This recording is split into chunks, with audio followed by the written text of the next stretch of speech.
But what we forget is that changes open new doors and they open new opportunities, and that there are cycles in life and in the game that we have to respect and acknowledge where we're at. Okay, David, we're back with World Cup Habits. It's good to be speaking to you today. It's been a while. I think it's been 2 or 3 weeks, right? It has, Pepe, and it's my fault because I went to Mexico. How was your trip to Mexico? What can you tell us about Mexico? What did you learn? I learned that I went to 3 different places. I went to Mexico City, Playa del Carmen, and Oaxaca de Juarez. And I learned that Mexico as a nation have just buckled down and they're very serious about coronavirus. More serious than we are. Yeah. Yeah. And I also learned that I need to learn more Spanish. Yes. Because I'm fine speaking, but when people respond, I'm like, oh. And I also need to work on my tan because people immediately know I don't speak Spanish just by looking at me. Yes. And I was kind of insulted. Yeah. Work because I have to be honest, I can't tell. I can't really notice a big difference. Hey, it's coming. I promise. Cero excusas. Cero excusas. Yes, yes. Nice t-shirt. It's coming. So why don't we jump into this topic that I think is very interesting, and the idea that we have, I'm not sure what the listeners think about this, is that we're going to try to tie in the context of what we're trying to help you with World Cup Habits with recent stories, things that are happening. And one of them is obviously the changes or the unexpected table, both at the Premier League and La Liga, where we see these teams that we weren't expecting to see. One of them with Leicester. Obviously, I would say Leicester is not as big of a surprise, but Real Sociedad with La Liga, Villarreal. I mean, you have Real Madrid and in 4th place, Barcelona 8th place. And the similar thing with the Premier League. What do you think? I mean, all these changes. Why do you think they're happening, and how? What can we learn from this? Because I think this is important. Because I'm sure it's not only happening in La Liga, the Premier League. It's happening in a way in Mexico as well, in other countries. What can we learn in soccer with these examples? I think football, it's so funny, as in kind of goes in cycles, right? Like, I'm an Arsenal fan, and we had our cycles when George Graham was the manager, and we played what some would say was ugly football, but it was very defensive and offside trap and counter attack, but they were successful. And then Manchester United, I mean, were just dominant, right, for years. And other teams came in, like Blackburn won the league one year, but it was always United. Arsenal were up there, but it was United. And then, the Sheikh Mansour comes in and buys Manchester City and just throws billions at it. So obviously then Manchester City are dominant. And now Liverpool are coming through and they're dominant. But then you look at Leicester, and Leicester threw up the Premier League a couple of years ago. And what I take from it is, like, first of all, is organisation. Like, you look at the organisations of these teams, and Leicester spent money, but they spent it wisely. Yes. And they organised their success and the belief that those players had. Yes. And what I love is, because they did lose a few players, right? They lost, like we had Mahrez to City, and he was integral that season. But what I love about Leicester is the fact that Jamie Vardy stayed, and like his loyalty is being rewarded because they're top of the league again. Yes. And here you have a world-class striker who, that after they won the league, he could have gone to any club pretty much he wanted. Right? They all would have taken him, but he stayed. And La Liga's always made me laugh because, like, it's always been, I feel like La Liga's always been Barca Real, right? But there's always that one stealthy team. Yes. who throw something up, and you're like, where have you come from? Like, and I don't mean this in any disrespect to the teams, but like when Gica Mendieta was at Valencia, it was them. Do you remember Gica? Yes. He was class, Gica Mendieta. And it was Valencia, or it was when Juan Ramon Lequelme was at Villarreal. Yes. And they were always up there fighting for it. Oh, mate, most underrated footballer in the last 20 years, Juan Ramon Riquelme. Like, he was a dream. But now, Barcelona,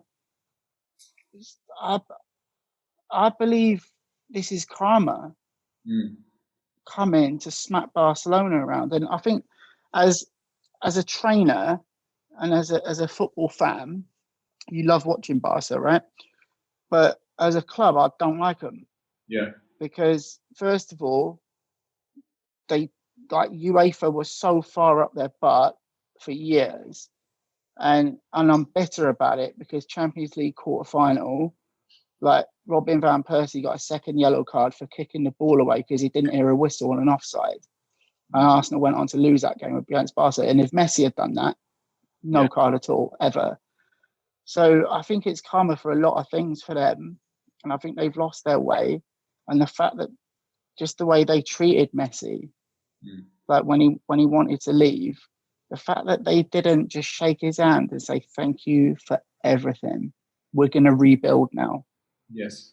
You know, and out of the two, like I've always liked Madrid. Like I love Messi, obviously, but I like Zizou, and I feel like he's going to pull it out. But I don't know. I think it just shows you that with hard work, planning, determination, you can get to where you want to get. Sociedad are top right now. Yes. Yes. Right, and we'll see. Can they see it out?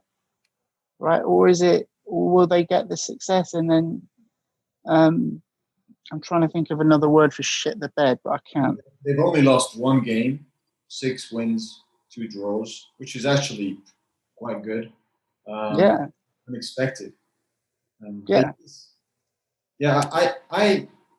I agree entirely with you with this idea of cycles. And I think that what we can learn a lot from what we're observing is that when there are changes, because maybe you've changed, let's say you changed clubs, you changed cities, you changed whatever, maybe the age range that you're playing, whatever it is, league, all these changes, maybe position, maybe your coach said, no, I want you to play this position.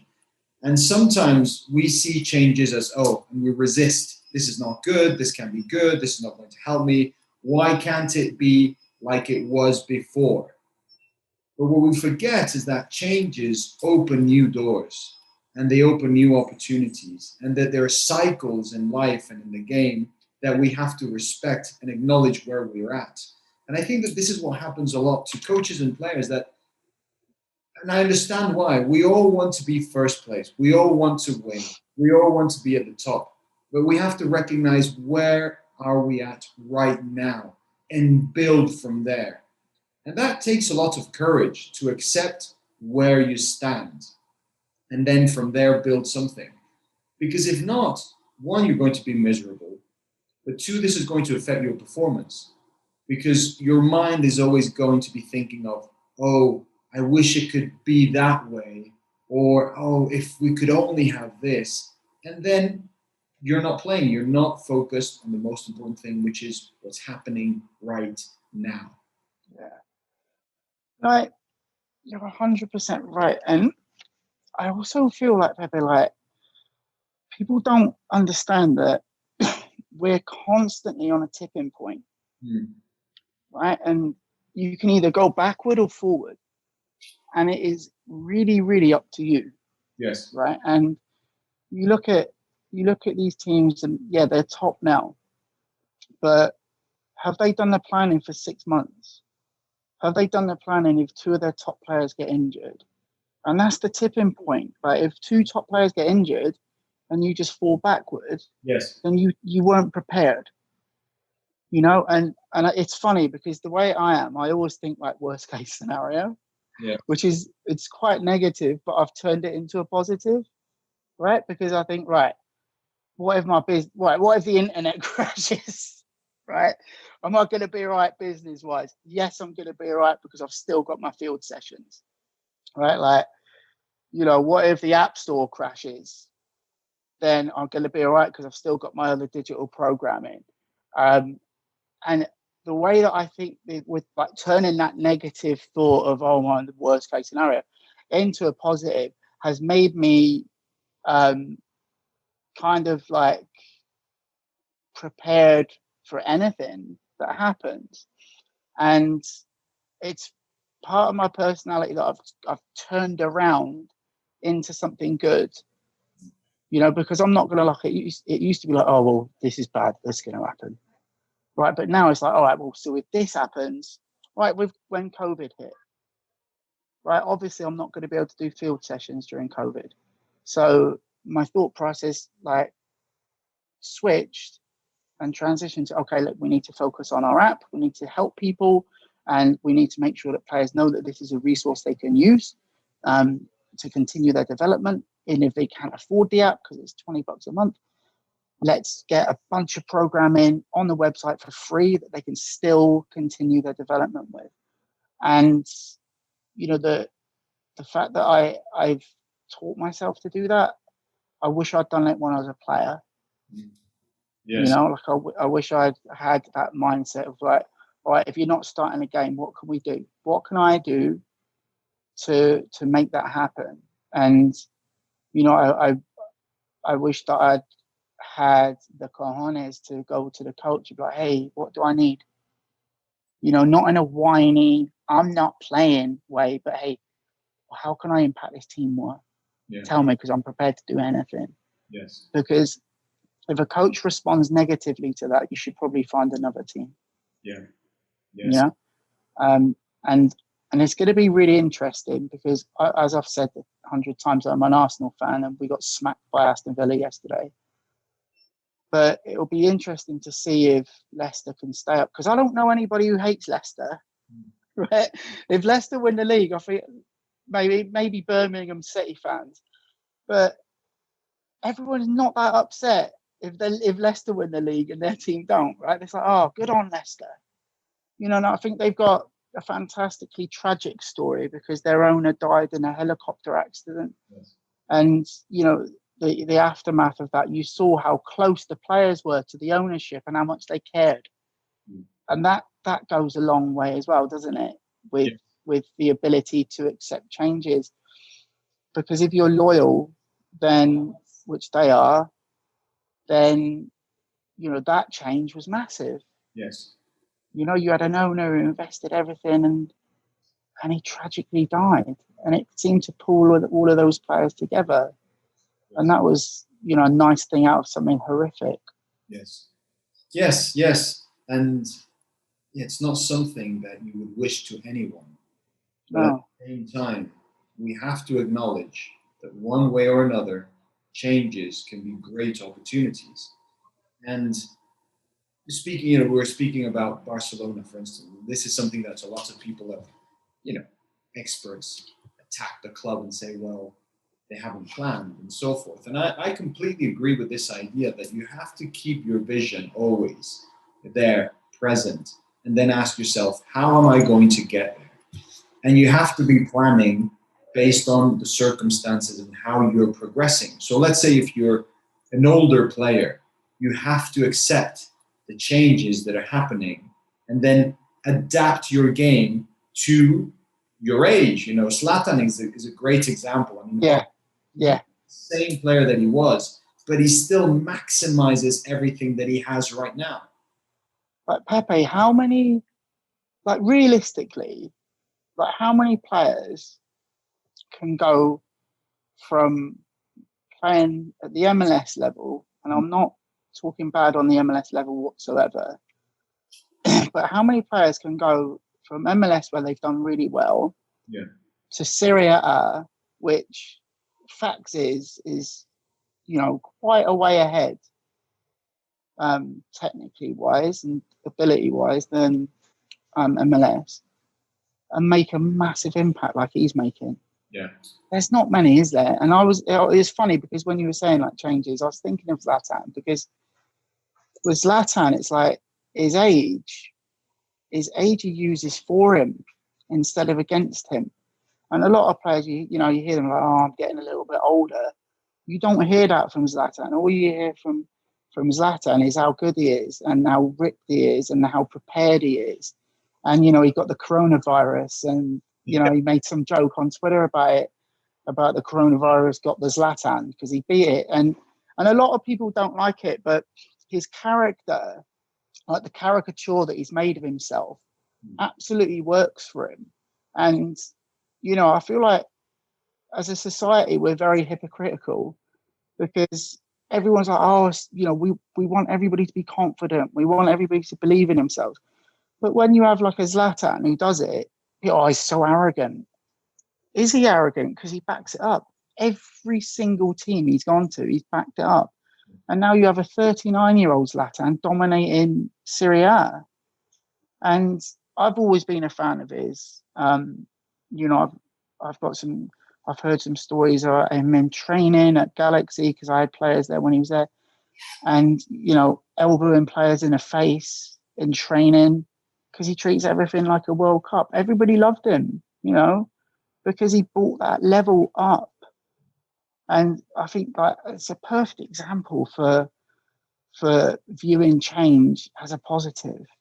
Yes. And I love the way he winds people up as well. Like when they asked him about like who's the best in MLS between you and Carlos Vela, his answer was, well, how old is Carlos Vela? And they're like, 29. What was I doing at 29? That's right, winning Champions Leagues, playing in Europe. Carlos Vela's comfortable in MLS, and I'm like, oh, he's such a wind-up merchant, right? And again, no hate from me toward Carlos Vela. His left foot's divine. Yes. But he's the poster child, I believe, for accepting change in a positive way. Yes. Yes, I think he's the best example of let's say that you have a candle and a bonfire. Both of them, if you expose them to wind or air, what happens? The candle goes out, and the bonfire gets stronger. Yeah. We're attacked by the same thing. And I believe this is what Zlatan does very, very well. That anything that comes towards him, anything that he experiences, he digests, he adjusts, and he changes, and then says, yes, this was a piece of paper, but now it's a plane that can fly. And he does that very quickly. And yes, some could say he's arrogant, but I would say the difference between being arrogant and confident is that the arrogant one says, I can't learn anything new. That's it. I've learned everything. And no, Zlatan. I mean, if you were able to spend 2-3 days with him, you'd be clear that yes, he's very confident, but he's always learning. He's always, receiving information and saying, what can I do with this? How am I getting better? How can I prove myself and others that this won't destroy me, let's say. And I think that's a great mentality. I wouldn't say it's for everyone either to take it to those extremes, because sometimes we can't back that with a level of play that he has, because physically he also has talents that he was born with. And this is something that he was born with, and that's it. So that helps his mindset. Sometimes you can have that mindset, but you don't have the tactical or the technical or the talent. I mean, I'm not as tall as him. So if there's some things that I'm physically not able to do just because my body can't do that. So I can't tell myself that I will be able to do that. So I would say that he's been able to tie those two very well. Yeah, he's something special. Yeah. And I think that the key thing here, David, is with changes come opportunities. But the question is, are you going to be prepared or not? Yeah. Can you pivot? Can you pivot, Pepe?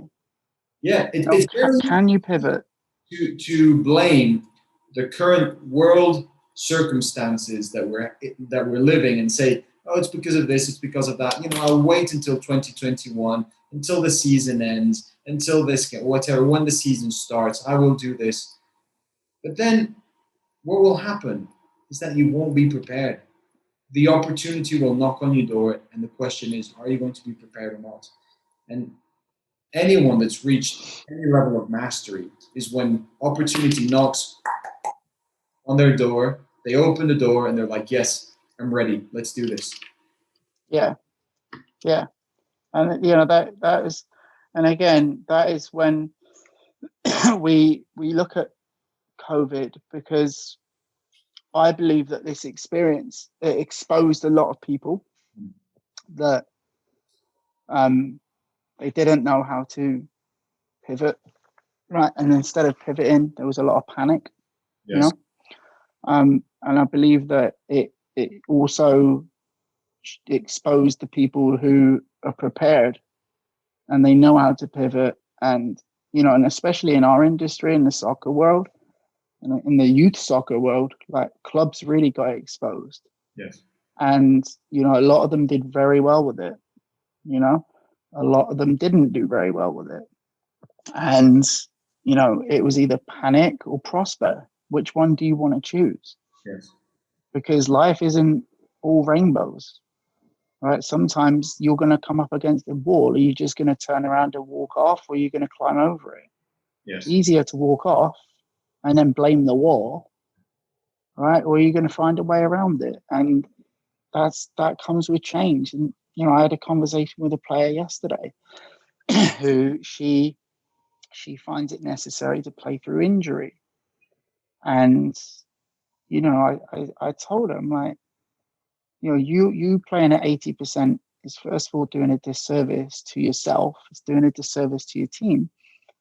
And she's like, yeah, but the team need me. I said, do you think your club and team are loyal? And she's like, yeah. I said, okay, tryouts. 2 players come and they're better than you in your position. They will dump you in a heartbeat. In a heartbeat, they'll put you onto the B team or the C team, or they'll just cut you all together. All right.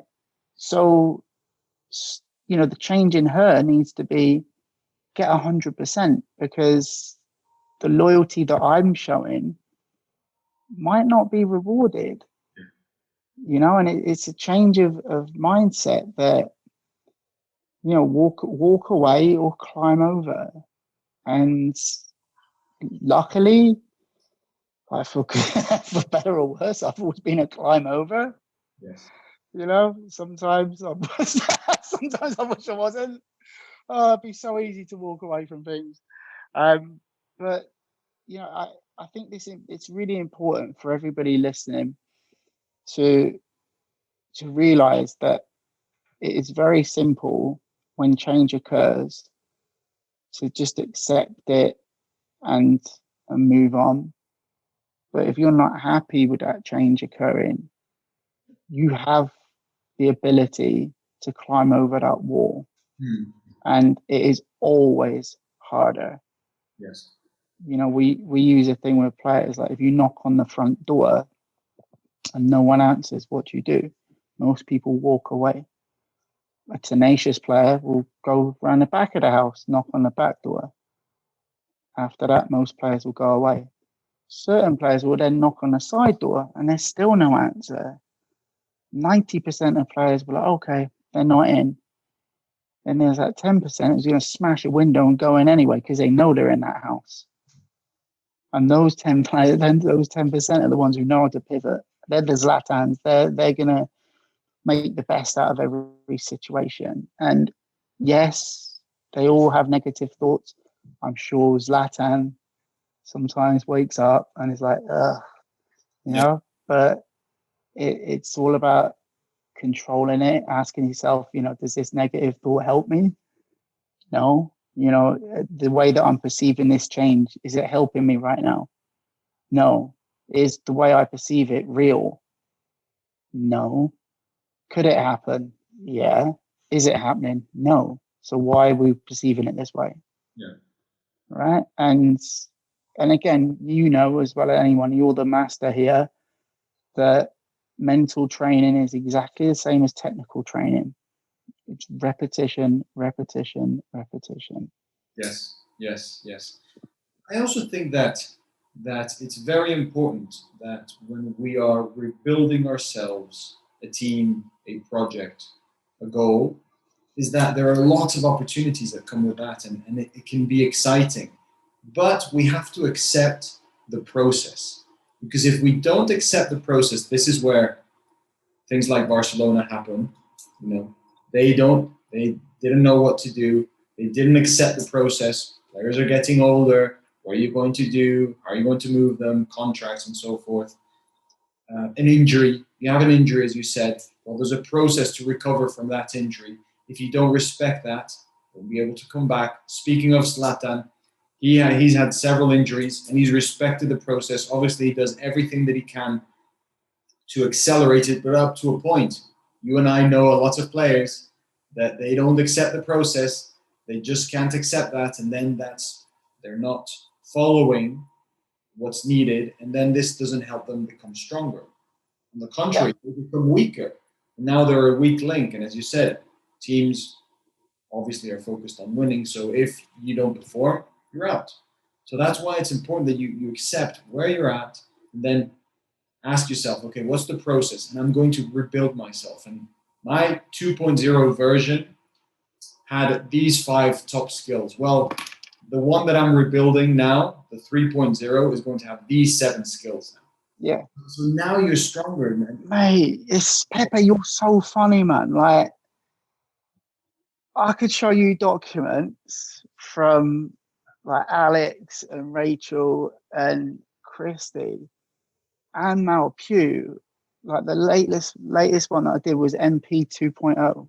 Yeah. Because we talk the same way. So I'm like, Mal Pugh 2.0. No one's seen this version of you. Everybody thinks that they know who you are. Everybody thinks that, oh, this player's really quick. Yes. But I'm not going to go into what she's working on. But no one's seen this version of Mal Pugh. Right, the 2.0 is a significant upgrade. It's like a whole new interface. Yes. And that excites you, right? You're like, yeah. It's buzzing, it genuinely is. And you know, when you see the players and you go through it, like Christy Mewis is one that I refer to a lot, because you know Christy had an injury, an ACL, and she was very, very good beforehand. She was just hitting her stride.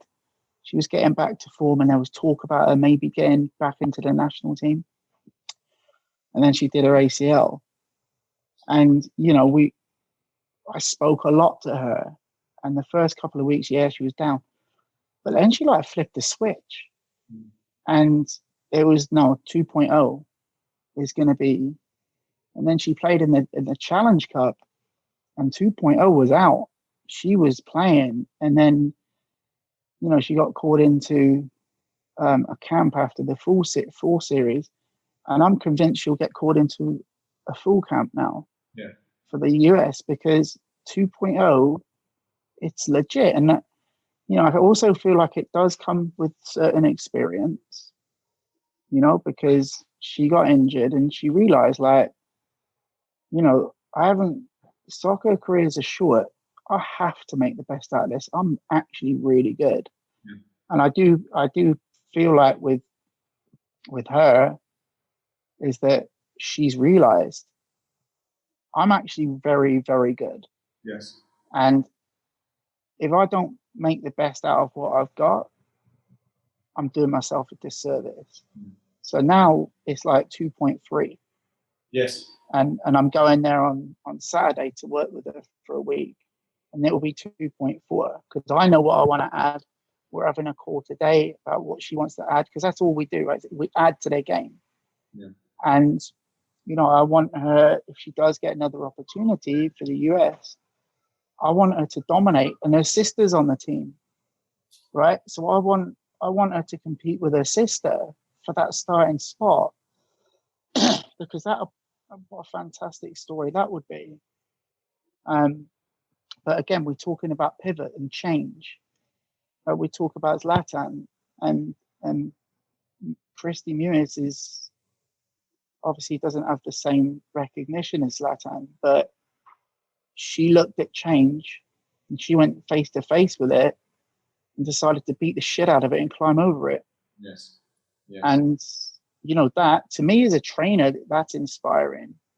And you just mentioned something that I think is very, very important before we end with this topic. Yeah. You might not be called Zlatan, you might not be called Messi, you might not be playing at that level. But remember that you can still be the captain of your own destiny. You can still be the hero in your own movie.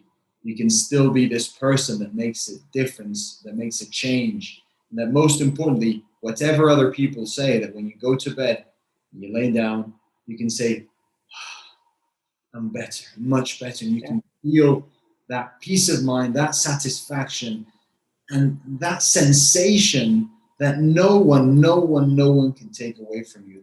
People can take away from you, your cleats, your number, your trophies, your money, everything. But what they can never touch is how you feel about yourself. And it's really, really important that at the end of every single day, you say to yourself, I'm better than when I woke up. And that sensation, no one can touch. Yeah, 100%. Very good, David. Well, we're keeping this podcast a bit shorter as well, so we can discuss several topics. So this one's great. This one was great, David. Looking forward to it. Let us know what you think. Drop comments on the Instagram, and please leave reviews on iTunes and Spotify and everything, because the more reviews you guys leave, the algorithm bumps us up, so more players can get benefit out of this. Yeah, exactly. It's not even about us, because we're doing this to help. We know it helps a lot of players and coaches. Yeah. But if you leave a review, if you write something down, if you follow us or whatever, then the algorithm, as you said, other people will be able to see it, other players, other coaches. So that's a way to help us as well, spread the word and help other people. So we are here to serve. Yes, I agree. Yeah. Sounds good, David. Thanks, Pepe. Oh, you're still there? Fantastic. Well, thank you very much for watching this video. I really hope it helped you. And if it did, please like and subscribe to the channel. And also, if you have any comments, please write them down below. We would love to interact with you, to answer your questions so you can become a better soccer player.